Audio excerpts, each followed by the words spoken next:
So as we take the opportunity to put a face on what we've been talking about, we have a couple caregivers here today who have offered to share some of the stories. Kathy Vena will talk first, I think, and then Cynthia Cardoza.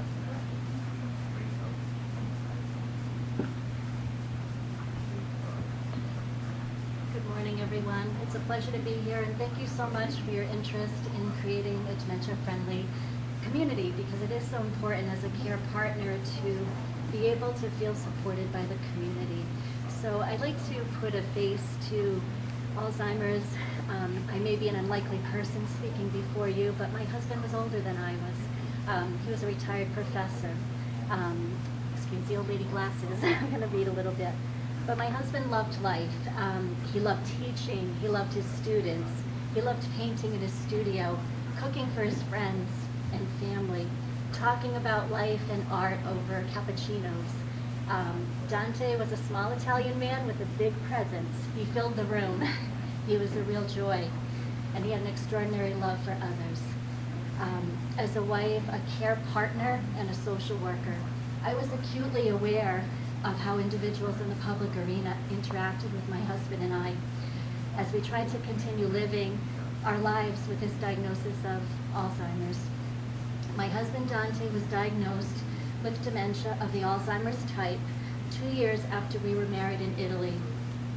Even his long-term physician told me that he would not have recognized my husband's struggle had I not shared the signs and symptoms that I was noticing at home, because Dante compensated so well. He could present really great in a 10-minute physician appointment. As a retired professor and chef, Dante was accustomed to being very socially engaged with others. And early on as a couple, we decided that we would continue to try to live our life as full as possible, despite the challenges of his illness. Being social was very important to us, not only for the individual struggling with dementia to maintain their positive quality of life, but also for the care partner to reduce the feelings of isolation and to increase a sense of connectedness with others in our community. Some of the areas that we encountered difficulty were in the areas of health, banking, our postal services, and entertainment venues.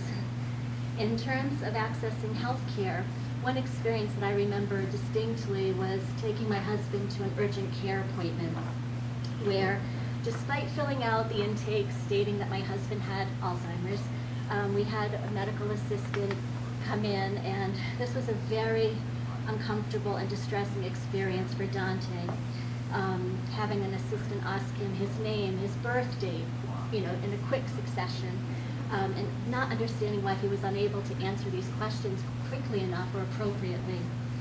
The physician also entered the room and actually made some faces of confusion, not understanding why is he not answering me, what's going on here.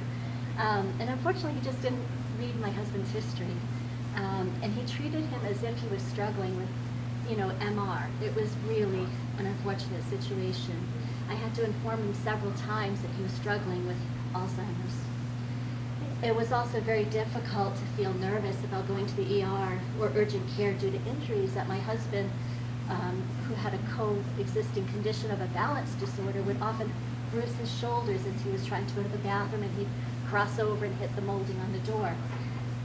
What I learned was to call ahead and to let providers know the situation or what we were coming in for, so that they could be prepared for us and welcome us in the way that I thought was most appropriate for him. What's really challenging about Alzheimer's, as Paulette mentioned, is that things work for a distinct period of time. They work until they don't work. So the strategies that you have in place, often you are constantly adapting and having to add new strategies. And that's where a support group can come in very helpful to people as we are able to talk about those things. In terms of banking, Dante had a really strong relationship with our local credit union. He loved going in. He loved that everybody knew his name. It was kind of like Cheers. And he had just really strong personal ties to it. However, early on, when he was still driving and I was still working, he continued to attempt to manage his money independently.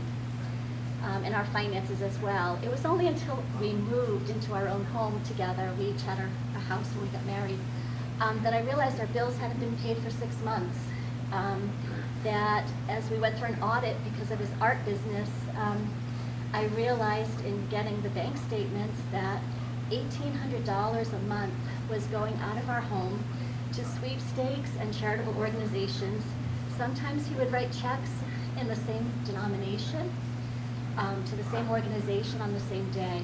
So if you do the math, that's about $43,000 that went out of our home budget over 2 years. And he probably had been doing it for years before that. So I actually had to meet with our bank manager to come up with some strategies so that he could maintain his independence and sense of himself. And what we did was we created a shadow account. So my husband had his own debit card and a separate account, so we could keep a certain amount of money in there, and then he could feel independent, he could go out for lunch with his friends, he could treat them to lunch, and he could maintain his dignity in that manner and not wipe out our bank account. And he was also very prone to giving out our banking information to solicitors on the phone. So even though we're on no call list, we were constantly barraged with calls about making donations. I also purchased some gift cards to area restaurants, so if he did go out with friends, he could use those as well. The other thing that was very challenging for us is that my husband became very obsessed with the mail. He would wait for the postman every day, waiting to collect piles of mail, very unusual amounts of mail, because he became known to people as someone who would donate money, so of course we got quite a bit of it. Several conversations with the postal manager ensued about how we could still have him enjoy receiving mail, but protect him against solicitation, because it didn't matter who spoke to him about fraud. He just couldn't process that information in a way that would allow him to reduce the risk to himself and to us as his family. Ultimately, we had to get a P.O. box. But despite this, Dante, who was Italian, so we will just leave it at that, he had a very strong personality, and he was very determined. And he was a walker. He walked in marathons, so he was a very strong man. So he would often, as I was showering, he'd run out the door to try to go to the post office to get his mail. So we had a bell on the door installed. But again, there were always things, it was very hard to stay one step ahead. You were always trying to catch up with the illness. In terms of interfacing with the police, there were some very lovely officers who helped us a number of times when Dante had to go to the hospital. But unfortunately, as we talk about personality changes with the illness, my husband at times he was the most easygoing man you'd ever meet in your life. But the dementia symptoms sometimes altered his personality, so he would become angry. He was a cook, so he would say, "How's the soup, Kathy?" I would say, "I think it needs a little bit more salt." And he would throw down the spoon and he'd run right out the door. He would get so angry. And then we would be on reconnaissance missions trying to find him in the city. So there was a time where he had threatened to slash the tires of someone who parked in front of our house because I was struggling to bring groceries in, and he was upset about that. And the police officer actually said that he could be arrested because of this behavior, despite me saying he has Alzheimer's. This is not who he is. So again, it was a lot of personal contact with agencies, introducing my husband to them, giving them his photograph, meeting them in person, so that they would be able to understand where he was at, and that this truly wasn't who he was as an individual. So you can imagine, the stress that day of receiving a phone call from my son, who after school would informally provide supervision for my husband, saying, the police just left our house. My goodness, I think I'll be coming home now.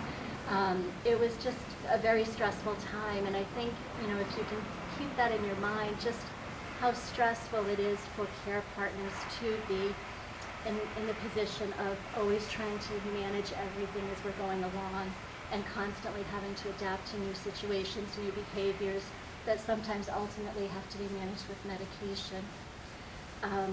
Home-based services are wonderful. We had extraordinary care, but there were some logistical issues that came up where with someone with a diagnosis of Alzheimer's, it's very hard to stray from your routine.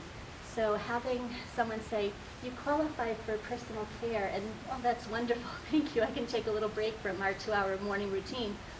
However, they'll be able to come in the afternoon to give your husband a shower. Well, there's no way my husband was going to get undressed in an afternoon to take a shower. So even though we qualified for some services, we weren't able to access them in a way that was very helpful to us at times. So for a moment, I would just like you to think about the absolute love of your life. Maybe just take a moment and think of who that person is. You know, and I think as you think about that person, imagine them struggling to button their shirt. Imagine them struggling to eat their breakfast, to find a word, to remember different members of the family. Alzheimer's takes a great deal from a person, but it doesn't take away the need for love, connectedness, and maintaining dignity. So think about how you would want people to treat the absolute love of your life, and that will always inform you and inspire you to interact with people who are struggling with Alzheimer's and their partners in the most appropriate, loving, compassionate way. And thank you again for your interest in being here today.